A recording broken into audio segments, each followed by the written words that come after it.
काकडी, गाजर आणि बीटाचे साल काढून घेतले आणि एक एक करून काकडी, गाजर आणि बीट हे असं छान असं बारीक मला किसून घ्यायचं आहे. आणि याच्याबरोबरच मी अशा काही भाज्या सुद्धा घेतलेल्या आहेत.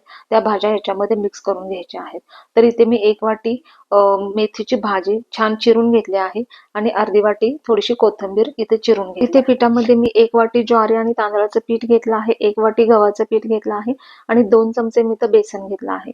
आता इथे हिरवी मिरचीचं वाटण आहे, त्यामध्ये लसूण आणि कोथिंबीर याची सुद्धा वाटून पेस्ट केली आहे.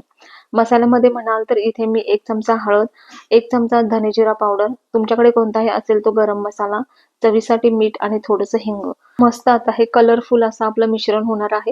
हे सर्व जिन्नस आपण एकत्र असे कालवून घ्यायचे आहे. इथे तुम्ही हिरवी मिरची ऐवजी लाल तिखट वापरलात तरी चालेल. आता थोडं थोडं पाणी घालून याचा छान असा पिठाचा गोळा तयार करून घ्यायचा आहे.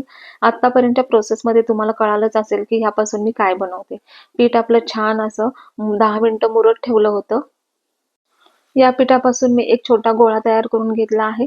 पाटावरती थोडंसं कापड ओलं करून घेतलं आहे आणि या कापडावरती या पिठाचा गोळा छान असा गोल आकाराने सगळीकडून एकसारखा असा थापून घ्यायचा आहे. तर यापासून मी बनवत आहे गोल गरगरीत आणि गुबगुबीत असं मिक्स भाज्यांचं थालीपीठ. अतिशय पौष्टिक आणि रोजच्या जेवणाला एक पर्याय.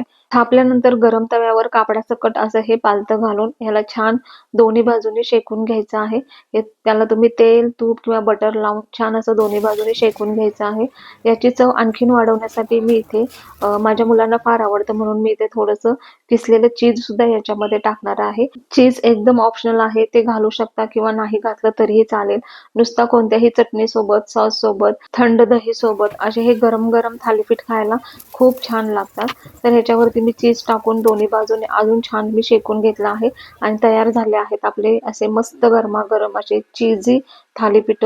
बघू शकता एकदम गरमागरम वाफळलेले चीज सुद्धा मेल्ट झालेले थालीपीठ तुम्ही नक्की करून बघा. धन्यवाद आणि चॅनलला प्लीज सबस्क्राईब करा.